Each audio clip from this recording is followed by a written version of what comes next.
আমার নাম মোহাম্মদ ইত্তিসার। আচ্ছা, আপনার এই ব্যবসা প্রতিষ্ঠানের নাম কি? চৌধুরী এন্টারপ্রাইজ। চৌধুরী এন্টারপ্রাইজ। আপনি একটু আমাদের শোনাবেন আপনি এই ব্যবসাটা কতদিন আগে এবং কীভাবে শুরু করেন সেই ঘটনাগুলো যদি বলবেন। আমি প্রথমে সংসার করতাম এবং পাশাপাশি ধান চালের ব্যবসা করতাম, হালকা ছোটোখাটো গ্রামে ধান কিনে বেচতাম। এবং তারপরে আমার এক ছোটো ভাই আমাকে একটু সন্ধান দিল যে ব্যবসাটা একটু ভালো লাভজনক ব্যবসা করা হয়। তখন আমি প্যাডেল ভ্যান থেকে শুরু করলাম। প্যাডেল ভ্যান থেকে শুরু করে এবার করে আস্তে আস্তে অটো চার্জার এবং ট্রলি গাড়িগুলো বানাচ্ছি। হ্যাঁ, অনেকটি উন্নত একটু আগাচ্ছি সামনের দিকে ইনশাল্লাহ। এখন এখান থেকে ছেলের লেখাপড়া বিয়ে দেওয়া সবই মোটামুটি আমার ইচ্ছে। এখন আরও ইনশাল্লাহ সামনের দিকে আনার ইচ্ছা আছে, আরও ভালো প্রোডাক্ট বানানোর। তাহলে আপনার কয়টা প্রতিষ্ঠান? আমার একটাই ছিল, এখন বর্তমানে দুইটা। এই প্রতিষ্ঠানটা নতুন নেওয়া 6-7 মাস হয়েছে। আরেকটা প্রতিষ্ঠান ছিল কোথায়? সরস্বতীপুর বাজার। ওখানে আপনার বলে এখন কি গাড়ি তৈরি করেন? আমি ট্রলি গাড়িগুলো বানাচ্ছি, তারপরে আপনার রিক্সা, ভ্যান। রিক্সা, ভ্যান এগুলো হলো ব্যাটারি চালিত? হ্যাঁ, ব্যাটারি চালিত। এগুলো ব্যাটারি চালিত। এই পর্যন্ত আপনি কতগুলো গাড়ি সরবরাহ করছেন? আমার ব্যবসা শুরু থেকে মোটামুটি প্রায় 2000 এরকম। এই গাড়িগুলো আপনি কিভাবে বিক্রি করেন? কারা কিনে? কোথায় কোথায় যায়? এটা এই সাধারণ গরিব শ্রেণীর মানুষ যারা, তারা কিনে হয়তো কিছু টাকা জমা দেয়। দেওয়ার পরে যে টাকাটা বাকি থাকে, এই টাকাটা কিস্তির মাধ্যমে দেয়, আস্তে আস্তে করে কিস্তির মাধ্যমে দেয়। এতে করে ওদের উপকার হয়, আমরাও পাশাপাশি কিছু হয়তো আমাদেরও চলে। গাড়িগুলো কোন কোন এলাকায় বিক্রি হয়? আমার গাড়ি এখানে সব এলাকাতেই হয়, আমার নিজ এলাকাতে হয়, তারপরে সিসা, শিবপুর, গাঙ্গুরিয়া, পোরশা এই এলাকাগুলো তো আছে। বিশেষ করে ওইদিকে একটু বেশি, মহাদেবপুর এলাকা, সিসা, শিবপুর এলাকাতেই বেশি। তো নওগাঁ জেলার বাইরে কোথাও যায় কি? নওগাঁ জেলার বাইরে যেমন আগে দিতাম রিক্সায়, ভ্যান ট্যানগুলো বানাতাম, চাপায়ও কিছু দেওয়া ছিল, ওখানকার লোক আসে। এখন সব জায়গাতে কারখানা হয়ে যায়, এখন তেমন আসে না। এখন তাহলে নওগাঁ জেলার মধ্যে। হ্যাঁ, নওগাঁ জেলা। তো এই যে যেগুলো বাকি দেন, মানুষ অর্ধেক টাকা জমা দিয়ে আপনার কাছ থেকে গাড়ি নিয়ে যায়, এই বাকি টাকাগুলো কীভাবে তারা পরিশোধ করে? কিস্তির মাধ্যমে, কিস্তির মাধ্যমে পরিশোধ করে।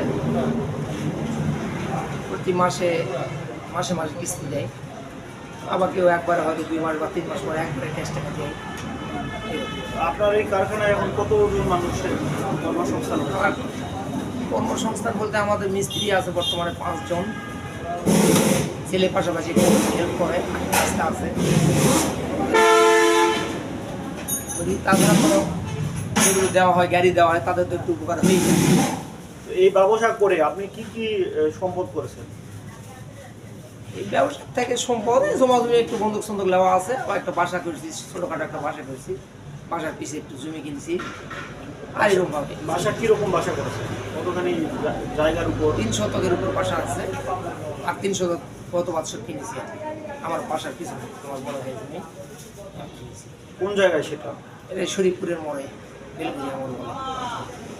তো এই যে ব্যবসা, আপনি একটা সুন্দর একটা উদ্যোগ নিয়েছেন, অনেক দূর এগিয়ে এসেছেন, এই ব্যবসাকে নিয়ে আপনার ভবিষ্যৎ পরিকল্পনা? ব্যবসাকে নিয়ে ভবিষ্যৎ পরিকল্পনা এরকমই, আর একটু উন্নত গাড়ি বানানোর চেষ্টা, যাতে ব্রেক ফাংশনগুলো একটু ভালো হয়, আস্তে আস্তে করে একটু ভালো ধরনের গাড়ি বানানোর চেষ্টা করতেছে।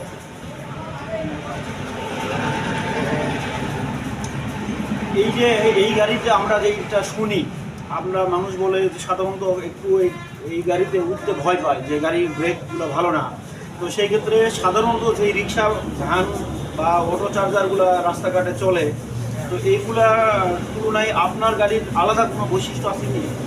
আলাদা বৈশিষ্ট্য হয় যেমন অটো গাড়িগুলো যেমন বানানো হচ্ছে, বড় চাকা 3 চাকা মোটা এই যে গাড়িগুলো বানানো হচ্ছে, এগুলোর ব্রেক ফাংশনটা একটু সেম ইয়ার মতো আর কি, এই যে আপনার বড় গাড়ির মতোই, পিকআপের মতো।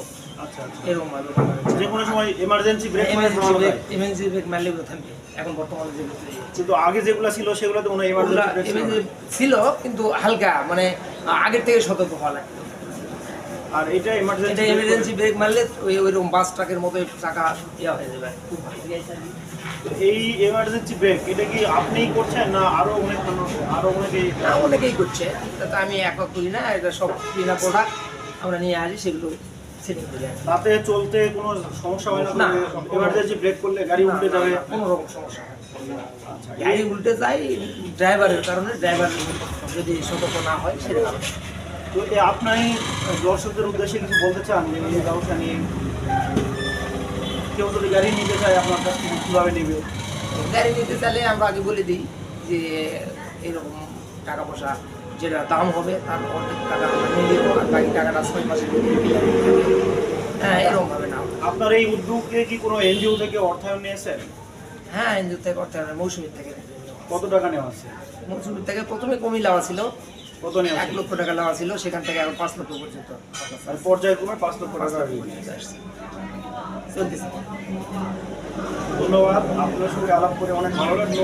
আপনার মাধ্যমে আপনার এই উদ্যোগের খবর ছড়িয়ে পড়ুক তরুণ উদ্যোক্তাদের মাঝে, এবং আপনার গল্পে অনুপ্রাণিত হয়ে অনেকে যারা চাকরি করছেন বা নিজে স্বকর্মসংস্থান করার পরিকল্পনা করছে, তারা আপনার গল্প থেকে আপনার এই উদ্যোগের অগ্রযাত্রা সম্বন্ধে জেনে তারা নতুন করে স্বপ্ন দেখতে শিখবে এবং তারা যে কিছু করতে পারবে এই আত্মবিশ্বাস পাবে বলে আমরা মনে করি। আপনার উদ্যোগ ছড়িয়ে পড়ুক, আপনার স্বপ্নগুলো বাস্তবায়িত হোক। ধন্যবাদ ও শুভকামনা আপনার জন্য।